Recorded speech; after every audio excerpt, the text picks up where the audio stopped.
ഇന്ന് വാർത്ത വരികയാണ്, അവിടെ ഒരു ഇന്ത്യക്കാരനെ പിടിച്ച് ശിക്ഷിച്ചിരിക്കുകയാണ്. അത് ഈ കാബയെ അവഹേളിച്ചതിന് വേണ്ടിയിട്ടാണ്. പക്ഷെ എന്തുകൊണ്ടാണെന്നറിയില്ല, ആ വാർത്ത ഇന്ത്യയിലെ ഒരു ചാനലും കാണിക്കുന്നില്ല. അതേസമയം ഉഗാണ്ടയിൽ ഒരു ഹിന്ദു പെണ്ണിനെ വെടിവെച്ചു കൊന്നു, ഉടനെ ഇവിടെ വലിയ വാർത്തയായിരിക്കും. അഫ്ഗാനിസ്ഥാനിൽ ഹിന്ദുക്കളെ വെട്ടിക്കൊന്നു, ഉടനെ ഒരു വാർത്ത ഉണ്ടാവും. പാകിസ്ഥാനിൽ ഹിന്ദുക്കൾക്ക് രക്ഷയില്ല, ഭയങ്കര ഒരു വാർത്ത ഉണ്ടാവും. പക്ഷെ ഇത് ഒരു രാജ്യസ്നേഹിനെ അവിടെ സൗദി അറേബ്യയിൽ പിടിച്ച് ശിക്ഷിച്ചിരിക്കുകയാണ്. അതിനെക്കുറിച്ചൊരു വാർത്തയും എവിടെയും തന്നെ ഇല്ല, അന്തിച്ചർച്ചയില്ല, ഉച്ചയ്ക്ക് ചർച്ചയില്ല. നേരെ തിരിച്ചാണെങ്കിൽ ഭയങ്കര അന്തിച്ചർച്ച ആവും ചെയ്യും, 2 മാസം. എന്തായാലും വാർത്ത എന്താണ് എന്ന് നമുക്കൊന്ന് പരിശോധിക്കാം. ഓക്കെ, അതിൽ സൗദി അറേബ്യ എന്നുള്ള വാർത്തയാണ്.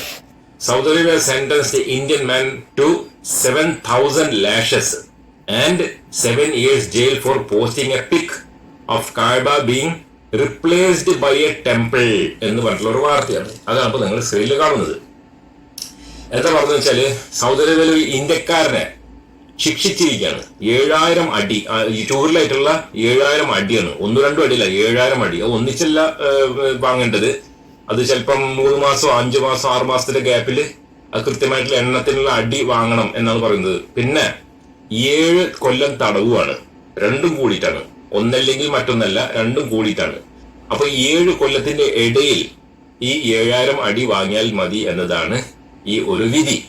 എന്തായാലും ചൂരൽ കൊണ്ടുള്ള 7000 അടിയും അതേപോലെ തന്നെ 7 കൊല്ലം തടവുമാണ് കിട്ടിയിട്ടുള്ളത്. ഈ ഇന്ത്യക്കാരന്റെ പേര് സൗദി ഗവൺമെന്റ് പുറത്തേക്ക് വിട്ടിട്ടില്ല. അതുകൊണ്ട് തന്നെ ഇയാളുടെ പേര് നമുക്ക് അറിയാൻ സാധ്യല്ല. ഈ വാർത്ത വിശദമായി ഞാൻ പറയട്ടോ. അതായത് സൗദി അറേബ്യൻ കോടതി ഒരു ഇന്ത്യക്കാരനെ 7.5 അടിയും 7 കൊല്ലം തടവിന് വേണ്ടി വിധിച്ചിരിക്കുകയാണ്. അത് കാരണം എന്താണെന്ന് വെച്ചാല്, ഈ കാബയുടെ ഒരു ഫോട്ടോ എടുത്ത് ഫോട്ടോഷോപ്പ് ചെയ്ത് അവിടെ ഈ ശ്രീരാമന്റെ പിന്നെ അമ്പലം ഉണ്ടല്ലോ അയോധ്യയിലുള്ള, ആ അയോധ്യയിലുള്ള അമ്പലം റീപ്ലേസ് ചെയ്തുകൊണ്ട് കാണിച്ചു എന്നുള്ളതാണ് ഈ ഒരു കേസ്. അങ്ങനെ ഈ കേസ് പുറത്തു വന്നപ്പോൾ, അതായത് ഈ കേസ് പറഞ്ഞാല് ഇങ്ങനെ ഒരു പോസ്റ്റ് ഉണ്ടാക്കിയിട്ട് അയാള് സാമൂഹിക മാധ്യമങ്ങളിൽ ഫേസ്ബുക്കിൽ പോസ്റ്റ് ചെയ്തു എന്നാണ് പറയുന്നത്. അയാൾക്ക് ഫേസ്ബുക്ക് ഉണ്ട്. ആ ഫേസ്ബുക്ക് ആണെങ്കിൽ ഫുള്ള് സംഖ്യകളെ കൊണ്ട് നിറഞ്ഞു കവിഞ്ഞിരിക്കുകയാണ്. കുറെ സംഖ്യകൾ ഇന്ത്യയിലാണ്, കുറെ സംഖ്യകൾ അവിടെയാണ്. അങ്ങനെ ഒരു ഫോട്ടോ ഇട്ട ഉടനെ തന്നെ അത് കണ്ടു ഈ സൗദി സർക്കാരിന്റെ വക്താക്കൾ കണ്ടു. അന്വേഷിച്ചെന്ന് നോക്കുമ്പോ ഒരു ഹിന്ദു നാമധാരിയാണ്. മൂപ്പർക്ക് കഅബയെ തീരെ ഇഷ്ടമില്ല. കഅബ മാറ്റി അവിടെ ഹിന്ദു അമ്പലം സ്ഥാപിക്കണം എന്നുള്ള ഒരൊറ്റ വാശിയിലാണ്. അതും സൗദി അറേബ്യയുടെ ഉള്ളിലിരുന്നിട്ടാണ് ഇത് ചെയ്തത്. ഈ വക തലച്ചോറ്, വർഗീയ തലച്ചോറ് വെച്ചിരിക്കുന്നത് ഈ സൗദി അറേബ്യയുടെ ഉള്ളിലാണ്. അങ്ങനത്തെ ഒരു ധൈര്യമൊക്കെ ഉണ്ട് എന്ന് പറയാം. അല്ലാന്നുണ്ടെങ്കിൽ വിവരം വിദ്യാഭ്യാസം ഇല്ല എന്ന് വേണമെങ്കിലും പറയാം. കാരണം സൗദി അറേബ്യത്തെ നിയമം അതികർശനമാണ്. A sacred Islamic site in Mecca being replaced by a temple which was deemed a severe religious offence under Saudi law എന്ന് പറയാണ്. അതായത് ഇങ്ങനെയൊക്കെ മാറ്റം വരുത്തി എന്തെങ്കിലും പ്രചരിപ്പിച്ചു കഴിഞ്ഞാൽ, പ്രത്യേകിച്ച് കാബയെ മാറ്റി എന്തെങ്കിലും വേറെ അമ്പലമൊക്കെ ആയിട്ട് പ്രചരിപ്പിച്ചു കഴിഞ്ഞാൽ, അത് സൗദി അറേബ്യത്തെ നിയമപ്രകാരം വളരെയധികം ഈ മതനിന്ദ, വളരെ ഗുരുതരമായ മതനിന്ദയാണ് എന്നാണ് പറയുന്നത്. അപ്പൊ തീർച്ചയായിട്ടും ഈ ശിക്ഷ കുറവാണെന്നാണ് എനിക്ക് തോന്നുന്നത്. കാരണം 7 കൊല്ലം തടവ് മാത്രമേ കിട്ടിയിട്ടുള്ളൂ. അതേസമയം ഇതെങ്ങാനും ഒരു മുസ്ലിം നാമധാര ചെയ്തിരുന്നെങ്കിൽ 70 കൊല്ലം തടവ് കിട്ടിയിട്ടുണ്ടാവും. അപ്പൊ മനസ്സിലാക്കേണ്ടത്, അന്യമതക്കാർക്ക് സൗദി അറേബ്യയില് ശിക്ഷ കുറവാണ്. അതാണ് ഞാൻ പറയുന്നത്.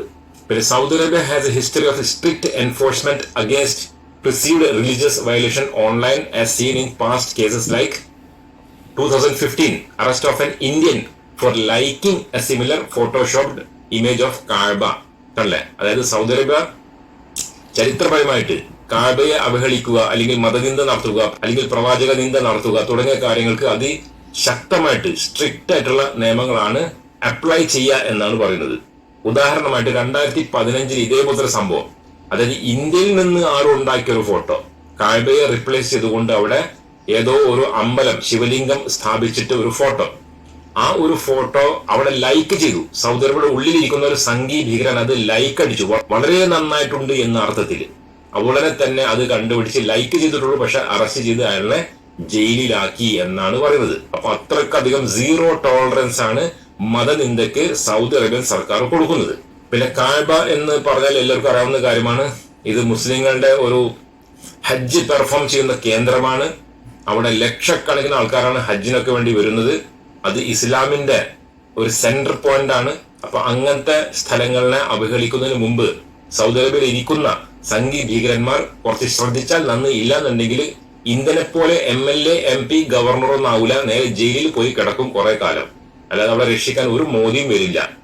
ഇന്ത്യയിലാണെങ്കിൽ പിന്നെ മോദി വരേണ്ട ആവശ്യമില്ല. ഒരു കോടതിയും പോലീസും കേസിന് എടുക്കൂല. മാനസിക രോഗിയാക്കിയിട്ട് കയ്യിലൊരു വാളും കൊടുത്ത് വെട്ടാൻ വേണ്ടി പറഞ്ഞേക്കും. അവിടെ അതൊന്നും നടക്കൂല. അവിടെ നിയമം പാലിച്ചേ പറ്റൂ. അവിടെ സംഘികളുടെ ഒരു കളിയും നടക്കില്ല എന്നതാണ് ആദ്യം തന്നെ മനസ്സിലാക്കേണ്ടത്. അപ്പൊ അങ്ങനെ ഈ രൂപത്തില് ഈ ഒരു വ്യക്തിക്ക് 7000 അടി, ഒന്ന് ചിന്തിച്ചു നോക്കണം. 1-2 അടിയല്ല, 100 അടി 200 അടി എന്നൊക്കെ കിട്ടുന്നുണ്ട്. ഇത് 7000 അടിയാണ്. അങ്ങനെ ഈ 7000 അടി ഫ്രീ ആയിട്ട് വാങ്ങാം. പിന്നെ 7 കൊല്ലം അവിടുത്തെ ജയിലിനെ പറ്റി പിന്നെ പേടിക്കണ്ട. നല്ല ഭക്ഷണം, നല്ല അന്തരീക്ഷം. അല്ലാതെ ഇന്ത്യയിലത്തെ പോലെ ആകെ വൃത്തികേടായിട്ട് മാലിന്യം വമിക്കുന്ന ജയിലുകളല്ല. പിന്നെ അവിടെ മദ്യപിച്ച് വന്ന് പോലീസുകാർ തല്ലൂല, നല്ല മാന്യമായിട്ട് പെരുമാറും. വീടിനേക്കാൾ സുഖമാണ്. ചിലപ്പം അവിടെ കിടക്കാൻ വേണ്ടി ചെയ്തതാണോ ഇത് എന്ന് നമ്മൾ സംശയിക്കേണ്ടതായിട്ടുണ്ട്. കാരണം വളരെ പരമസുഖമാണ് അവിടുത്തെ ജയിലില്. നല്ല ഉഷാറായിട്ടുള്ള ഭക്ഷണം കിട്ടും, ആരും തല്ലുമില്ല, വായന കാര്യങ്ങളൊക്കെ ചെയ്യാം. അപ്പൊ അത്രയും ഉയർന്ന രീതിയിലുള്ള ജയിലാണ്. അപ്പൊ അവിടെ കിടക്കുന്നത് ഇന്ത്യയിലത്തെ ഒരാളെ സംബന്ധിച്ചിടത്തോളം ശിക്ഷയല്ല രക്ഷയാണ് എന്നതാണ് മനസ്സിലാക്കേണ്ടത്. പക്ഷെ എന്താണ്, കുടുംബക്കാരെ 7 കൊല്ലത്തിന് കാണാൻ സാധിക്കില്ല എന്നുള്ളൊരു വ്യത്യാസം മാത്രമേ ഉള്ളൂ. അപ്പൊ ഈ വക വാർത്തകളൊക്കെ ഇവിടെ കേരളത്തിൽ സംഘി ചാനലുകൾ ഏതു രൂപത്തിലാണോ മറ്റുള്ള വാർത്തകൾ കൊട്ടിഘോഷിക്കുന്നത്, അന്തിച്ചർച്ചയാക്കുന്നത്, അതുപോലെ ചെയ്യുന്നില്ല എന്നുള്ളത് അത്ഭുതകരമാണ് എന്ന് പറയാൻ തെറ്റൊന്നുമില്ല. ഇനി നമുക്ക് അടുത്തൊരു വാർത്തയും കൂടി കേൾക്കാം. ചാരനെ പിടിച്ചിട്ടുണ്ട്. പാകിസ്ഥാന് വേണ്ടി ചാരപ്രവർത്തനം. ചോറിവിടെ കൂറവിടെ. ആരാണെന്ന് നമുക്ക് നോക്കാം. മുസ്ലിം പേരാണെങ്കിലോ നല്ല സുഖല്ലേ. ഒരു 2 ആഴ്ച അല്ലെങ്കിൽ 2 മാസത്തേക്കുള്ള അന്തിച്ചർച്ചയ്ക്കുള്ള വകയായി. നമുക്ക് ആ വാർത്ത ഒന്ന് കേട്ടു നോക്കുക. പാകിസ്ഥാൻ ചാരൻ ബാംഗ്ലൂരിൽ അറസ്റ്റായി. ഇത് ഉറപ്പായിട്ട് മുസ്ലിം പേരെന്നായിരിക്കുള്ളൂ. നമുക്കുള്ള വകുപ്പ് കിട്ടി, നല്ല മസാല കിട്ടി. ഇനി തിരക്കഥ ഉണ്ടാക്കുകയേ വേണ്ടു. ഉരുട്ടി തിരക്കഥ ഉണ്ടാക്കിയിട്ട് നമുക്ക് ലഘുലേഖ വിതരണം ചെയ്തു. പാകിസ്ഥാനുമായിട്ട് ബന്ധം, അഫ്ഗാനിസ്ഥാനിൽ സമ്മേളനത്തിൽ പങ്കെടുത്തു, 27 സിം കാർഡ് ഉപയോഗിച്ചുകൊണ്ട് അന്താരാഷ്ട്ര തലത്തിൽ വിളിച്ച് ഭീകരന്മാരെ വിളിച്ച് ആകെ തൂഫാനാക്കി, ഇന്ത്യയെ നശിപ്പിച്ചു, ഹിന്ദുക്കളുടെ തല വെട്ടിയെടുത്ത് കൊന്നു എന്നൊക്കെ പറഞ്ഞ നമുക്കൊരു നീണ്ട കഥ ഉണ്ടാക്കാനുള്ള വകുപ്പ് കിട്ടിയിട്ടുണ്ട്. കേട്ടോ ആരാന്നുള്ളത്. കേൾക്കുക. പാകിസ്ഥാന് വേണ്ടി സൈനിക രഹസ്യങ്ങൾ ചോർത്തിയ ഭാരത് ഇലക്ട്രോണിക്സ് ജീവനക്കാരനായ ഉത്തർപ്രദേശ് സ്വദേശി ദീപ് രാജാണ് പിടിയിലായത്. മിലിറ്ററി പോയി എല്ലാം നശിച്ചു. ദീപ് രാജ് എന്തൊക്കെ പ്രതീക്ഷയായിട്ടാ ഞാൻ വന്നത് ഇവിടെ. വലിയൊരു അന്തിച്ചർച്ച, ഉച്ചയ്ക്ക് ചർച്ച, തിരക്കഥ, ഒരു 30 കൊല്ലം തടവ്, അതിനുശേഷം വെറുതെ വിട്ടു എന്നൊക്കെ കേൾക്കാന്ന് വിചാരിച്ച് ഓടി വന്ന ഞാന്. ഒരു രക്ഷയില്ല. ഒരു മാനസിക രോഗി, രാജ്യസ്നേഹിയായ, ഇന്ത്യനെ രാജ്യദ്രോഹം ചെയ്യുന്ന ഒരു രാജ്യസ്നേഹി. അങ്ങനത്തെ ഒരു രാജ്യസ്നേഹിന് കിട്ടിയിരിക്കുകയാണ്. ഇനിയിപ്പോ എന്ത് ചെയ്യും?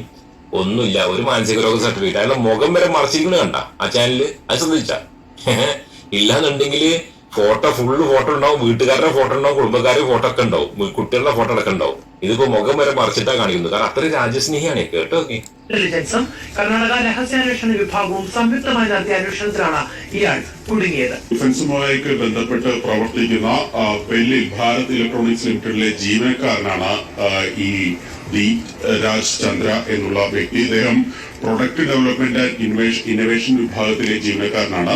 ഏതായാലും ഇതുമായി ബന്ധപ്പെട്ട നിരവധി രഹസ്യങ്ങൾ, പ്രതിരോധ സംബന്ധമായിട്ടുള്ള രഹസ്യങ്ങൾ ചോർത്തി നൽകി എന്നുള്ളതാണ് ഇയാൾക്കെതിരെയുള്ള കണ്ടെത്തൽ. ഇതിനെ തുടർന്ന് കഴിഞ്ഞ കുറെ ദിവസങ്ങളായി ഇയാൾ മിലിറ്ററി ഇന്റലിജൻസിന്റെയും കർണാടക രഹസ്യാന്വേഷണ വിഭാഗത്തിന്റെയും നിരീക്ഷണത്തിലായിരുന്നു. തുടർന്നാണ് കഴിഞ്ഞ ദിവസം ഇയാളെ പിടികൂടിയത്. ഏതായാലും ഇയാൾ കഴിഞ്ഞ കുറെ കാലമായി ഈ ബെല്ലിൽ ജീവനക്കാരനാണ്. മത്തിക്കരയിൽ, ഈ യശ്വന്ത്പുരയ്ക്ക് സമീപമുള്ള മത്തിക്കരയിൽ താമസക്കാരനുമാണ്. ഓക്കെ, കണ്ടില്ലേ? എല്ലാ പ്രതീക്ഷയും നശിപ്പിച്ചുകൊണ്ട് ദീപ് രാജ് ചന്ദ്ര എന്ന് പറഞ്ഞ ആളാണ് പാകിസ്ഥാനോട് കൂറ് കാണിച്ചുകൊണ്ട് രാജ്യസ്നേഹം പ്രകടിപ്പിക്കാൻ വേണ്ടി ചാരപ്രവർത്തനം നടത്തിയത്. ഇപ്പോ ഈ കഴിഞ്ഞ 5 വർഷത്തിൽ പിടിക്കപ്പെട്ട എല്ലാ ചാരപ്രവർത്തനം നടത്തിയ ആൾക്കാരുടെ പേര് നിങ്ങൾ ശ്രദ്ധിച്ചാല് ഒരു ക്രിസ്ത്യാനിയുടെ പേര് കണ്ടിട്ടുണ്ട്, ബാക്കി ഒക്കെ ഹിന്ദു നാമധാരികളാണ്. ഒരു മുസ്ലിമിന്റെ പേര് പോലില്ല. എന്നാലോ രാജ്യസ്നേഹം ഇല്ലാത്ത ആൾക്കാരാരാണ്? ഈ മുസ്ലിങ്ങളാണ്. എന്തിന്? സൗദി അറേബ്യയിൽ വരെ ഇരുന്നിട്ട് ആ രാജ്യത്തെ ചോറ് നിന്ന് ആ രാജ്യത്ത് പോയി ജോലി ചെയ്ത്, ഇന്ത്യയിൽ ജോലി കിട്ടാത്തത് കൊണ്ടാണോ നാവും നീട്ടി അങ്ങോട്ട് പോകുന്നത്? അവിടെ പോയിരുന്നിട്ട് അവിടുത്തെ മതസ്ഥരനെ, അവിടുത്തെ ജനങ്ങളെ, അവിടുത്തെ തീർത്ഥാടന കേന്ദ്രത്തിനെ അവഹേളിച്ചുകൊണ്ടിരിക്കുകയാണ്. അവിടെ ഫോട്ടോ ഇടുക, കായബയുടെ ഫോട്ടോ മാറ്റി അവിടെ ഈ അയോധ്യയിലത്തെ അമ്പലത്തിന്റെ ഫോട്ടോ വെച്ച് ആനന്ദം കൊള്ളുക. എന്തിനാ അത്ര കഷ്ടപ്പെടുന്നത്? തിരിച്ചു വന്നൂടെ? ഇന്ത്യയിൽ ഇഷ്ടംപോലെ ദൈവങ്ങളുടെ ഒരു കൂട്ടം തന്നെ ഉണ്ടല്ലോ. ദൈവങ്ങളെ കൊണ്ട് തട്ടിത്തട നടക്കാൻ വയ്യ. ഈ ദൈവങ്ങളുടെ നാട്ടിലേക്ക് വന്നാൽ പോരെ. എന്തിനാണ് അവിടെ ആകെ ഒരു ദൈവമുള്ളൂ സൗദി അറേബ്യയിലൊക്കെ? എന്തിനാ അങ്ങോട്ട് പോകുന്നത്? ഇവിടെ 30 കോടി 40 കോടി ദൈവമുള്ളിടത്ത് ജീവിച്ചാൽ പോരെ. ഐശ്വര്യത്തിന്റെ ഒരു 5 കളിയായിരിക്കും. പട്ടിണി ഉണ്ടാവില്ല, ഒന്നും ഉണ്ടാവില്ല. എന്തിന് സൗദി അറേബ്യത്തെ ആൾക്കാർ വരെ ഇങ്ങോട്ട് വരും. ഇന്ത്യയിലേക്ക് വന്നിട്ട് ഒക്കെ എല്ലാം അങ്ങനെ ഈ ബംഗാളികൾ പണിയെടുക്കുന്ന പോലെ പണിയെടുക്കൂലേ. അപ്പൊ എന്തിനാണ് പിന്നെ മുസ്ലിം രാജ്യത്ത് പോകുന്നത്? സമാധാനം ഇല്ലാത്ത അവിടെ പോയിട്ട് സമാധാനക്കേട് ഉണ്ടാക്കാൻ എന്തിനാ പോകുന്നത്? അപ്പൊ ഇതൊക്കെ ചോദിച്ചാൽ ആർക്കും മറുപടി ഉണ്ടാവില്ല.